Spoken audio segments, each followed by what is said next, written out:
Good morning student. Class 7th mathematics में हमारा चल रहा था चैप्टर नंबर 14 और चैप्टर नंबर 14 में भी एक्सरसाइज चल रही थी लास्ट 14F और 14F में भी हम पहुंच चुके थे क्वेश्चन नंबर 15 पर।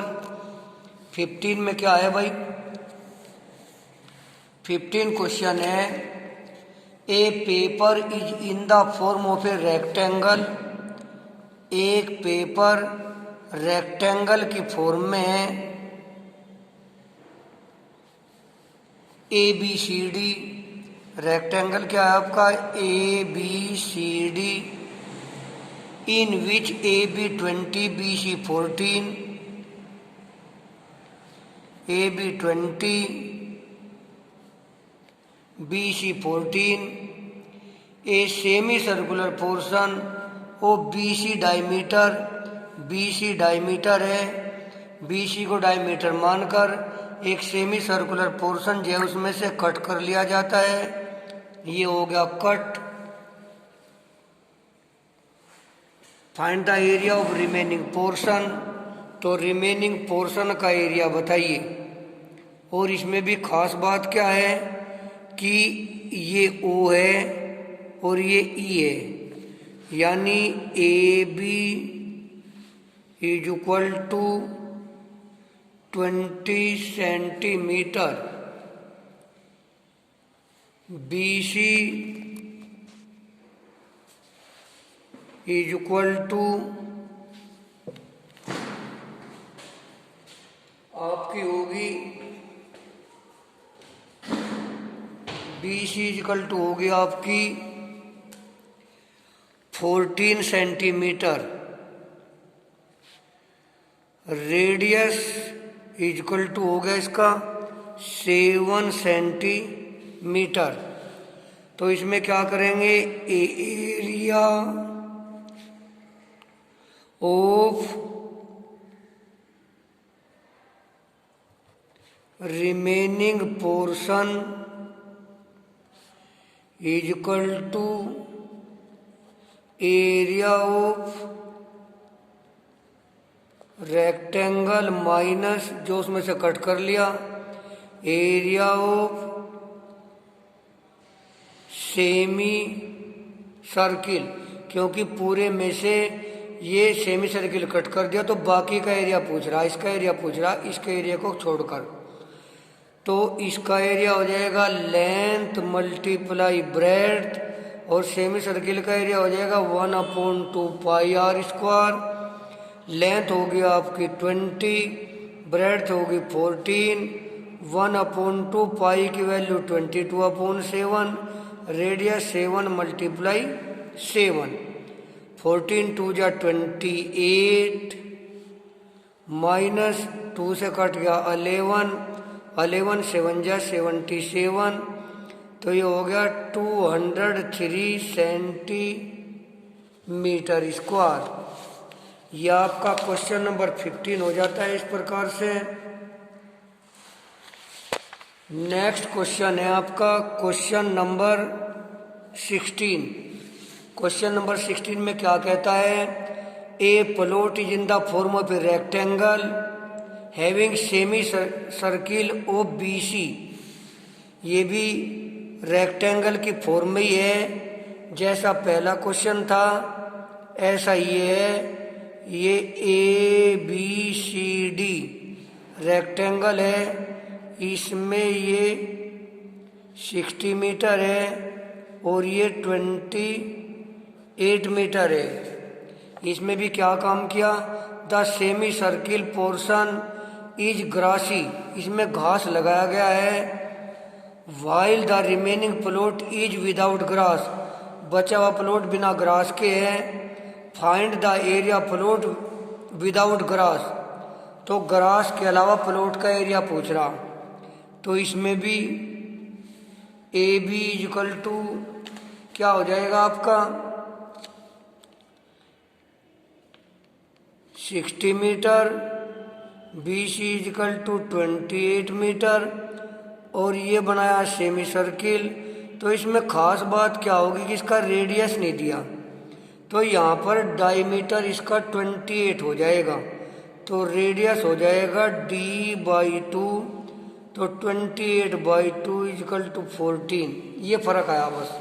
क्यों? क्योंकि इसने कहा semi circle of BC, BC यानी डायमीटर हो गया इसका। बाकी क्वेश्चन वही है कि एरिया ऑफ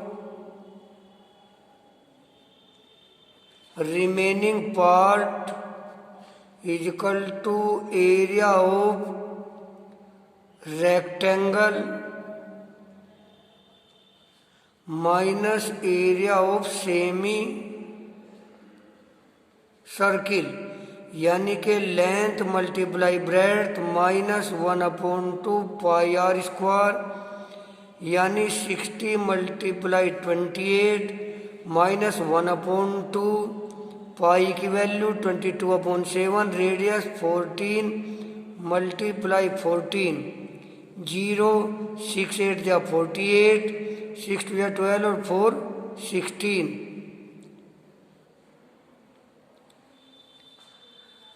माइनस 2 से कट गया 7 टाइम, 7 से कट जाएगा 7, 22 चौक 88, 22 कम 22 और 8 30,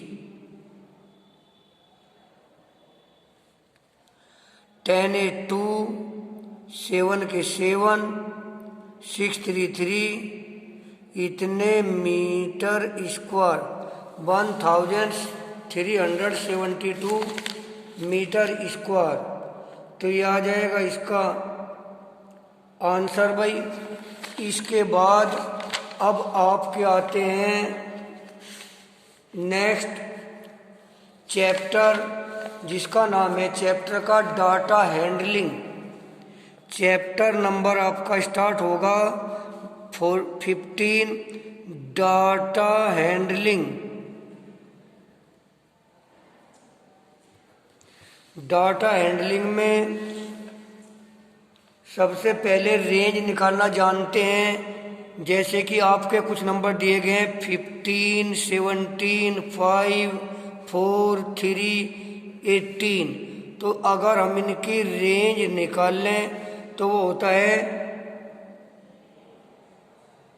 हाईएस्ट माइनस लोवेस्ट, यानी सबसे बड़ा तो 18 हो गया, सबसे बड़ा 18 माइनस सबसे छोटा 3, तो इजिकल टू 15। तो maximum minus minimum, maximum minus minimum ये हम कर लेते हैं। कहीं असेंडिंग ऑर्डर में लिखना होगा तो असेंडिंग ऑर्डर में लिख लेंगे, डिसेंडिंग ऑर्डर में लिखना हो तो डिसेंडिंग ऑर्डर में लिख लेंगे, ग्रुप बनाना है तो ग्रुप बना लेंगे।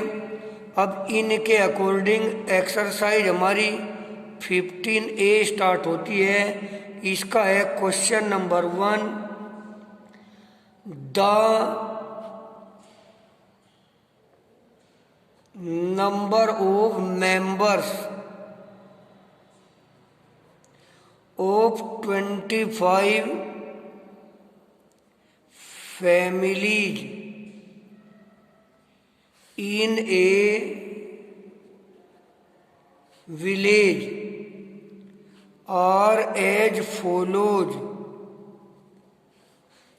जैसे 2, 3, 6, 5, 8, 6, 8, 5, 5, 7, 6, 4, 4, 3, 2, 4, 5, 6, 5, 7, 6, 4, 5, 5, 6 ये दिए गए हैं। अब इनसे क्या कहता है ये कि कंस्ट्रक्ट ए फ्रीक्वेंसी टेबल। इनसे फ्रीक्वेंसी टेबल बनानी है तो यहाँ पर क्या लिखेंगे, number of members tally mark frequency. तो एक तो 2 वाले हैं 3 वाले हैं, 4 वाले हैं, 5 वाले हैं, 6 वाले हैं, 7 वाले हैं, 8 वाले हैं। कुछ नंबर ऑफ मेंबर्स सब में अलग अलग है। किसी फैमिली में 2 मेंबर है, किसी में 3 है, तो 2 वाले 2 इसमें आ जाएगा, 3 इसमें आ जाएगा, 6 इसमें आ जाएगा, 5 इसमें आ जाएगा, 8 इसमें आ जाएगा, 6 यहाँ पहुँच जाएगा, 8 यहाँ आ जाएगा, डबल 5 यहाँ हो जाएंगे, 7 6 4, 7 6 4। इसके बाद 4 3 2, 4 3 2, 4 5 6, 4 5 6। इसके बाद है 5 7 6, 5 पाँचवें को ऐसा कर देते हैं, 5 7 6, 4 5 5, 4 5 5, और उसके बाद है 6। तो यहाँ पर आ गया आपके 2 2 4 और 4 8 और 7 15 और 6 21 और 2 23 और 2 25। तो इस प्रकार से आपकी ये फ्रीक्वेंसी टेबल बन जाती है। तो ये आपका लास्ट चैप्टर स्टार्ट हो गया है और यहीं तक सब इनको क्वेश्चंस को कर लेंगे। ये सबसे सिंपल चैप्टर आपका होता है, इसमें आपको कोई भी प्रॉब्लम नहीं होनी चाहिए और ये बिल्कुल आपका करेक्ट आंसर है। तो इस तरह से HW में आप कर सकते हैं। Question number 2 HW, question number 1 and question number 2 15A, और क्वेश्चन नंबर कौन सा था इधर 15 और 16, 15 और 16 एक्सरसाइज 14F। तो यहाँ तक ये आप कंप्लीट कर लें भाई।